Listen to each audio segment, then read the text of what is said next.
Baik, selamat sore, salam jumpa bersama saya Gabriel Natun dalam sesi podcast Bincang Pemilu Bawaslu Kota Kupang. Saudara semua yang ada di mana saja, Kota Kupang dan sekitarnya, jangan lupa untuk selalu mengikuti kami dalam media sosial Facebook, Instagram, Bawaslu Kota Kupang. Baik, sahabat Bawaslu, perlu kita ketahui bersama bahwa tidak terlepas dari partisipasi masyarakat untuk memilih mereka yang duduk nanti di legislatif dan eksekutif. Semakin tinggi partisipasi, semakin tinggi juga dukungan yang dimiliki. Bagaimana dengan kelompok penyandang disabilitas yang hari ini kita ketahui bersama bahwa sedikit terpinggirkan. Sudah hadir bersama dengan kita pada Bincang Pemilu pada sore hari ini, Kakak Yafas Aguston Lai, yang merupakan Direktur Garamin, Gerakan Advokasi Transformasi Disabilitas untuk Inklusif. Apa kabar Kakak Yason? Kabar baik Kakak Gebi. Baik, terima kasih banyak. Salam jumpa bersama kami di podcast Bawaslu Bincang Pemilu pada hari ini, Jumat 26 Mei tahun 2023. Baik, kita langsung saja Kakak Yafas, berkaitan dengan penyandang disabilitas yang kita ketahui bahwa tema kita hari ini adalah tantangan dan peluang kelompok disabilitas dalam penyelenggaraan pemilu 2024 di Kota Kupang.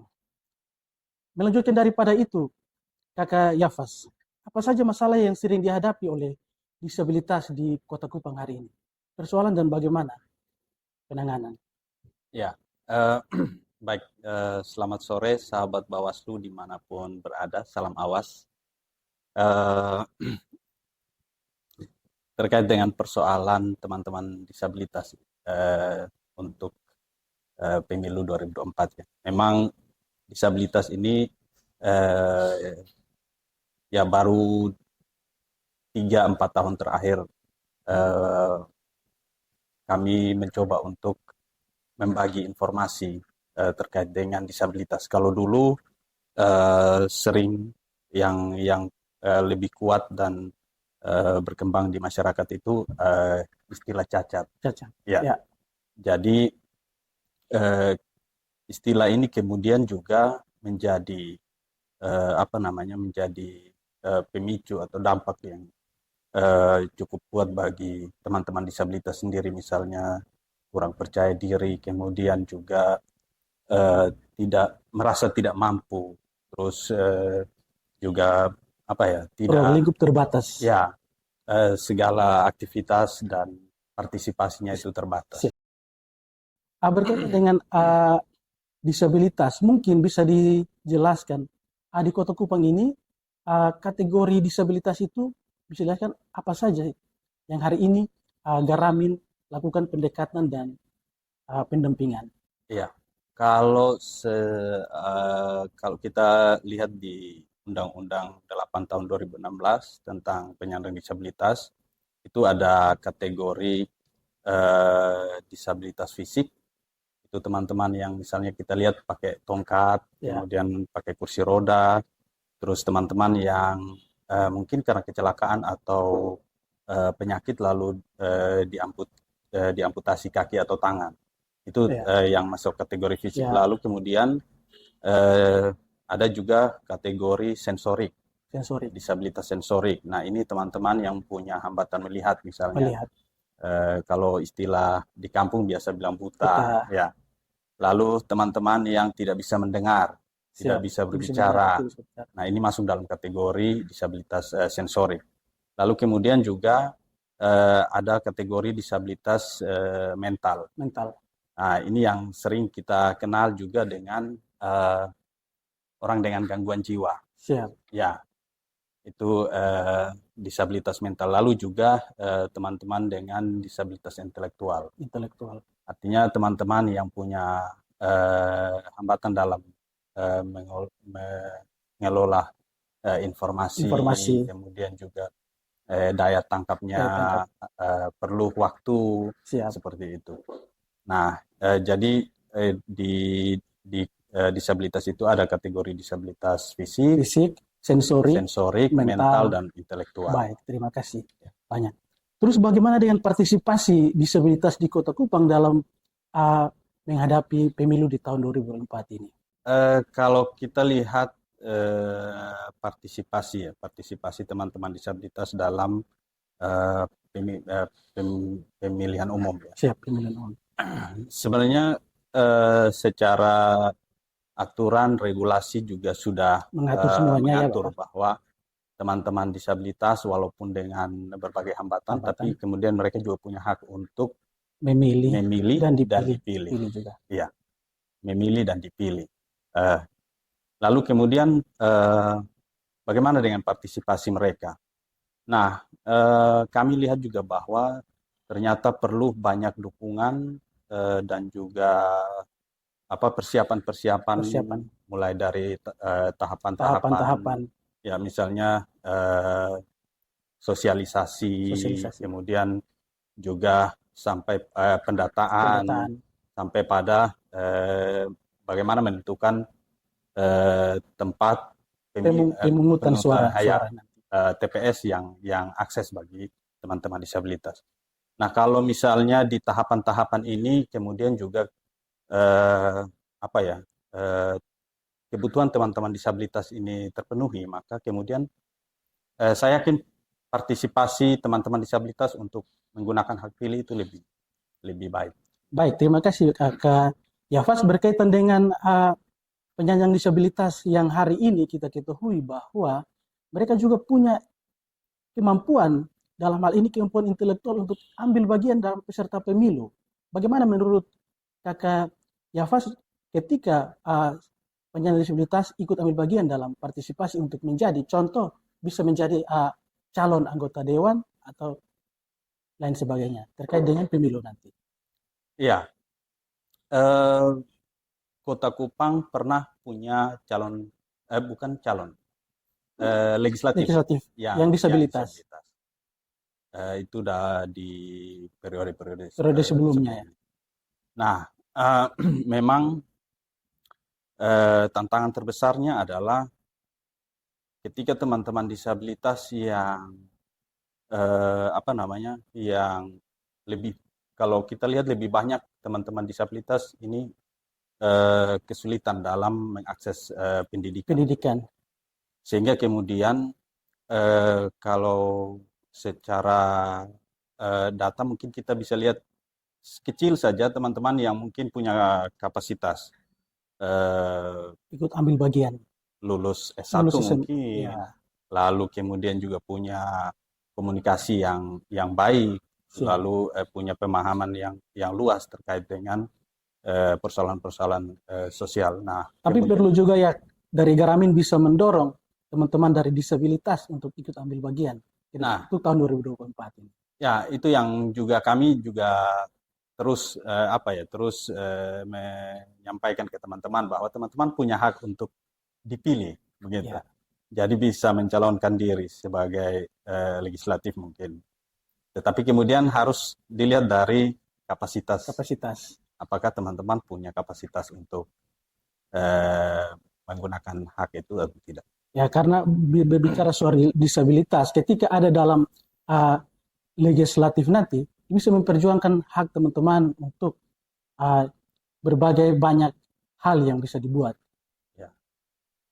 Berkaitan dengan hal itu, berkait dengan isu-isu kepemiluan, apakah kaum disabilitas sudah mengetahui dengan baik terkait dengan isu pemilu yang sementara berjalan, berkaitan dengan tahapan pendataan dan lain sebagainya? Ya, tentu pasti ada tantangan-tantangan yang kemudian juga mempengaruhi partisipasi teman-teman disabilitas dalam pemilu. Misalnya dalam pendataan ya, dalam pendataan. Kalau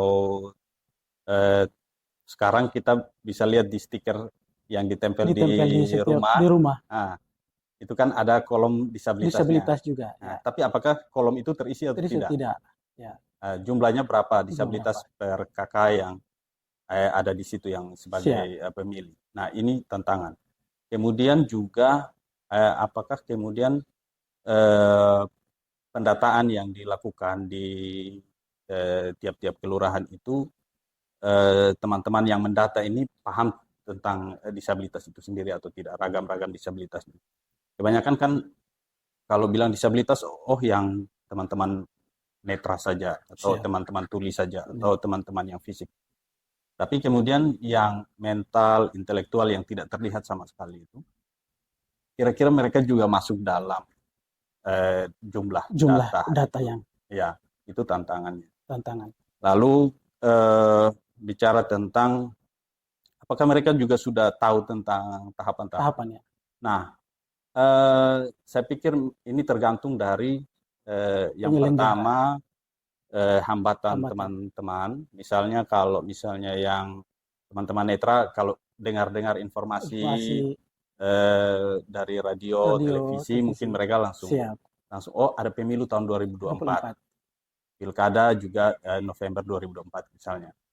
Lalu teman-teman yang tuli misalnya, oh dengan secara visual mereka mungkin dari Facebook, dari YouTube dan sebagainya, ya informasi itu bisa sampai. Informasi itu sampai.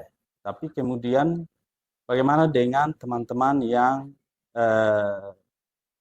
intelektual, mental. Nah ini juga yang saya pikir jadi tantangan. Ya, media informasi yang kemudian akses terhadap teman-teman mental intelektual ini juga perlu dipertimbangkan. Contoh misalnya tidak perlu teks, tidak perlu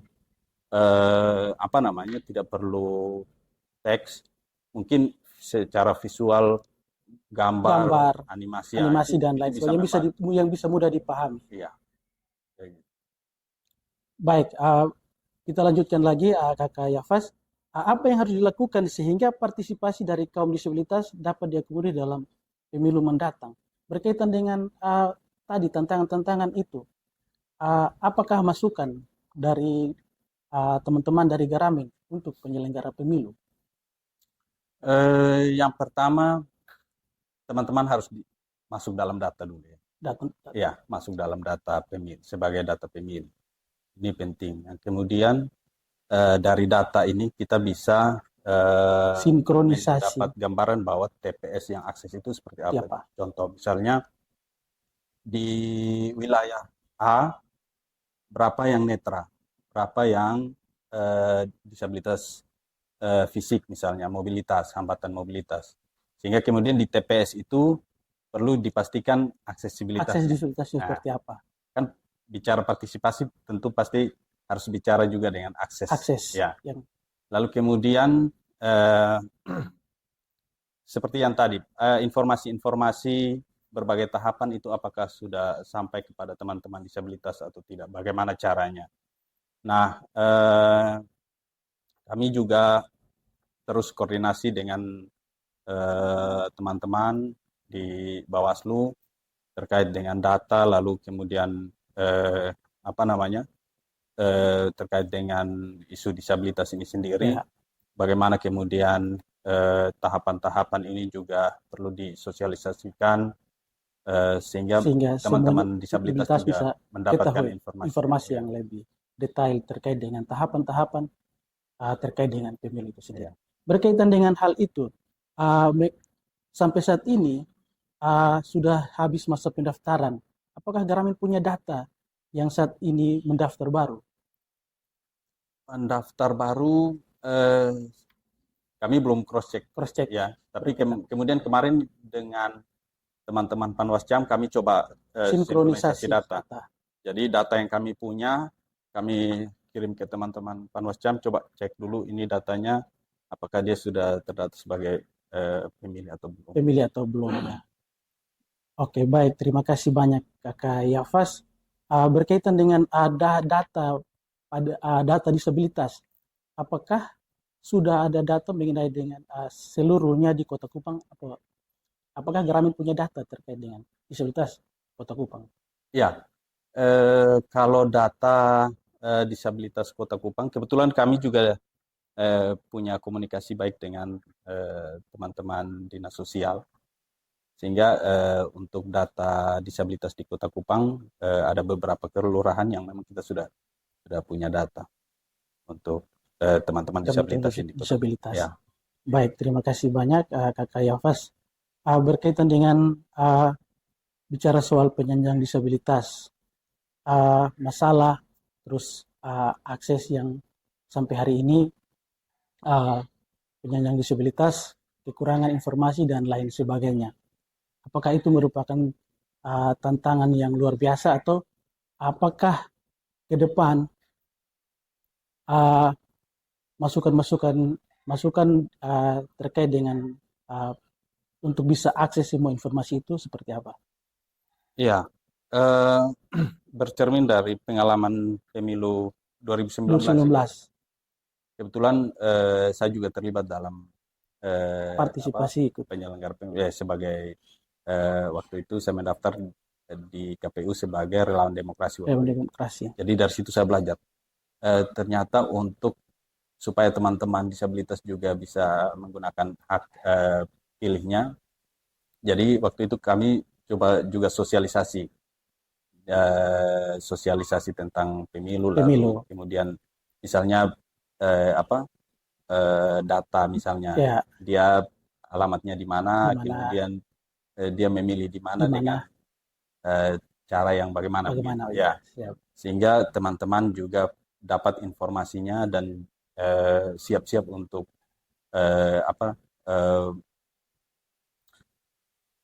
ikut dalam pemilu.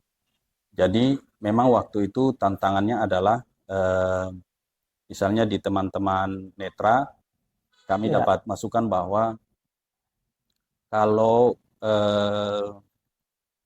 surat suara, kalau untuk teman-teman netra kan itu ada yang harus huruf timbul, braille namanya. Nah, waktu itu kami memang turun tidak ada macam informasi alat peraganya, Nah, misalnya. Jadi mereka hanya ini kalau nanti untuk legislatif misalnya ukuran kertasnya berapa, lalu mereka bisa menentukan pilihannya itu di mana begitu. Nah, itu yang kami kesulitan waktu itu. Tapi kalau presiden, wakil presiden waktu itu memang ada template braille-nya yang bisa kami pakai untuk simulasi. Baik, terima kasih banyak.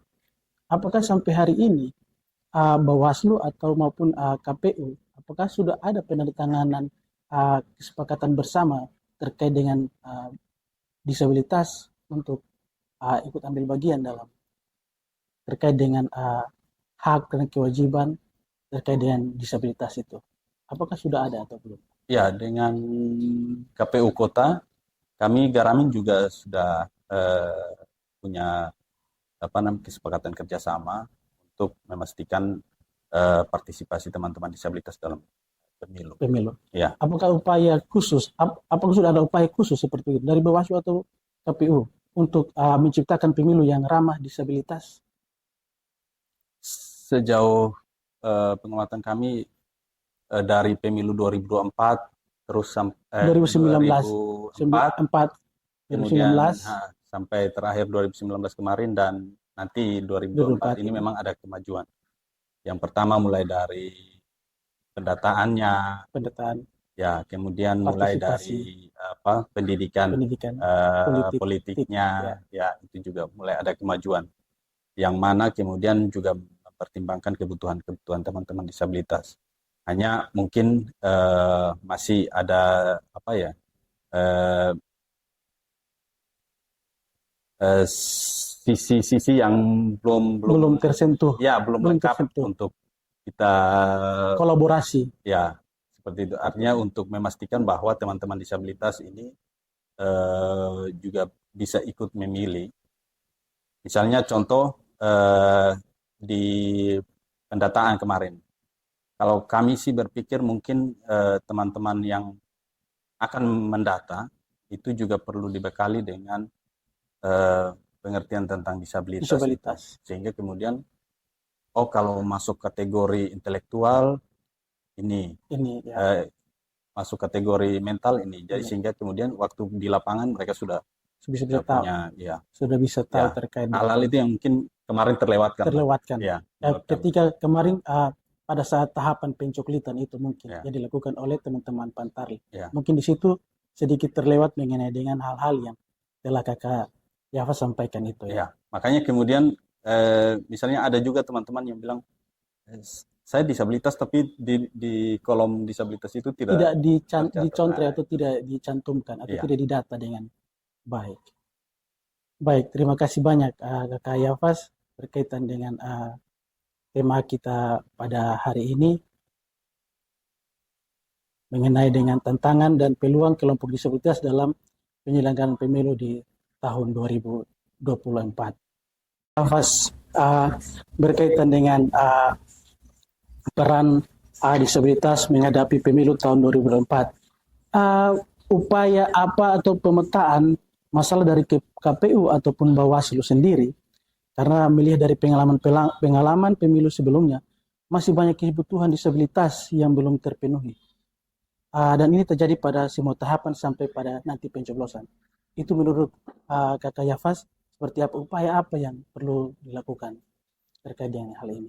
Ya, baik Kak Gaby. Jadi upaya yang perlu dilakukan adalah yang pertama betul-betul memastikan teman-teman disabilitas terdata. Terdata dengan baik. Sehingga kemudian dari data itu kita bisa melihat apa hambatan teman-teman. Ya, hambatan teman-teman. Menyesuaikan dengan kebutuhan. Mereka. Ya, misalnya yang netra punya kebutuhan sendiri. Misalnya fisik juga, mental sekalipun juga. Ya, dari kebutuhan itu kemudian kita bisa juga menentukan TPS yang akses itu seperti apa. Seperti apa? Berapa jumlah pemilih yang pakai kursi roda? Kursi roda. Berapa jumlah pemilih yang pakai tongkat?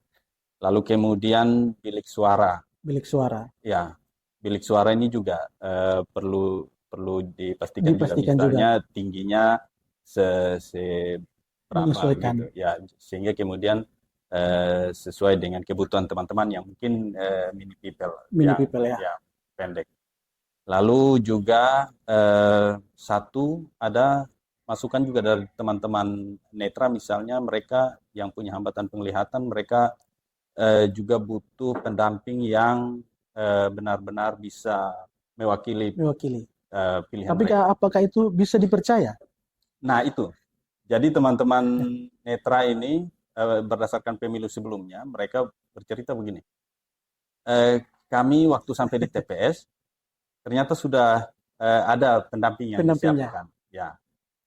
Lalu kemudian waktu masuk ke dalam, kami didampingi, terus kami sampaikan bahwa kami memilih yang A misalnya. Gitu. Tapi kami tidak percaya bahwa apakah dia tingkat kepercayaan membantu kami mencoblos itu A atau B. Ya. Sehingga kemudian itu merupakan tantangan juga. Ya, jadi mereka bilang begini, kalau bisa kemudian pendamping itu kami tentukan sendiri. Nah, kami tentukan sendiri. Itu mungkin salah satu masukan ya. Ya, sehingga kemudian sampai di TPS itu apakah administrasinya harus dilengkapi dan sebagainya, tapi tetap kami pakai pendamping sendiri yang kami percaya. Nah, itu adalah satu masukan dari teman-teman untuk pendamping yang merupakan netra. Ya. Baik, terima kasih banyak Kak Yafas. Berkaitan dengan hal selanjutnya, mungkin harapan dari Garamin yang merupakan lembaga advokasi terkait dengan disabilitas untuk inklusi menuju pemilu tahun 2024. Ya. Bagaimana harapan-harapan yang bisa disampaikan? Tentunya harapan kami, karena kami juga fokus terhadap isu ini, makanya yang menjadi harapan kami adalah teman-teman disabilitas dapat menggunakan hak pilihnya. Hak pilih. Apakah tidak dipersulit selama ini? Apakah tidak dipersulit? Dipersulit ya mungkin sebelum-sebelumnya itu memang masih ada catatan-catatan dari teman-teman disabilitas yang perlu diperbaiki karena juga menghambat partisipasi mereka dalam proses pemilu ini. Nah, sehingga harapan kami teman-teman disabilitas, pastikan teman-teman disabilitas juga dapat menggunakan hak pilih mereka. Lalu kemudian harapan kami adalah tentu tempat-tempat yang menjadi tempat pemilih TPS itu juga ramah terhadap teman-teman disabilitas sesuai yang TPS yang ramah disabilitas gitu. ya. Sehingga kemudian teman-teman juga lebih bebas menggunakan hak pilih Hak mereka. pilih mereka. Ya. Baik, terima kasih banyak Kakak Yafas untuk podcast sore hari ini berkaitan dengan tantangan dan peluang kelompok disabilitas dalam penyelenggaraan pemilu tahun 2024. Baik, sahabat Bawaslu, pemilu merupakan wujud dari kedaulatan rakyat untuk memilih pemimpin dalam pemerintahan. Oleh karena itu, masyarakat harus diberi fasilitas untuk menggunakan hak pilihnya termasuk disabilitas agar dapat memilih dengan tepat dan sesuai dengan pilihannya. Baik, Kakak Yafas, terima kasih banyak. Mungkin kami meminta closing statement berkaitan dengan podcast sesi ketiga Bawaslu Kota Kupang di sesi hari ini. Ya, baik. Yang pertama, pemilu itu adalah bagaimana kita menentukan pemimpin yang juga bisa melihat tentang kebutuhan semua orang, termasuk teman-teman disabilitas. Sehingga dalam penentuan itu teman-teman disabilitas perlu untuk menggunakan hak pilihnya. Ini kesempatan bagi kita untuk menentukan pemimpin yang baik, gitu. Nah, yang berikut kemudian juga kalau ada pelanggaran-pelanggaran hak pilih teman-teman yang teman-teman rasa, perlu juga berkoordinasi ataukah melapor ke Bawaslu. Sehingga kemudian di tahapan-tahapan pemilu-pemilu selanjutnya itu juga akan lebih baik gitu. Harapan juga berkaitan dengan kaum disabilitas ini di pemilu tahun 2024 nanti semuanya bisa terakomodir dengan baik. Itu harapan salah satunya adalah. Ya. Misalnya kalau teman-teman disabilitas sudah terdata dengan baik, kemudian TPS-nya juga sudah akses, maka tentu pasti teman-teman disabilitas juga akan menggunakan hak pilihnya. Harapan-harapannya seperti itu. Baik, terima kasih Kakak Yafas dari Garamin NTT. Sahabat Bawaslu, pemilu merupakan wujud dari kedaulatan rakyat untuk memilih pemimpin dalam pemerintahan. Oleh karena itu, masyarakat harus diberi fasilitas untuk menggunakan hak pilihnya, termasuk kaum disabilitas, agar dapat memilih dengan tepat dan sesuai pilihannya. Baik, sahabat Bawaslu, sampai juga di penghujung acara kita hari ini, podcast Bawaslu Bincang Pemilu bersama dengan Garamin NTT, Kakak Yafas Aguston Lai. Jangan lupa juga pemirsa dimanapun berada untuk selalu ikuti sosial media kami, Facebook, Instagram, YouTube Bawaslu Kota Kupang. Bersama rakyat, awasi pemilu, bersama Bawaslu tegakkan keadilan pemilu. Salam awas.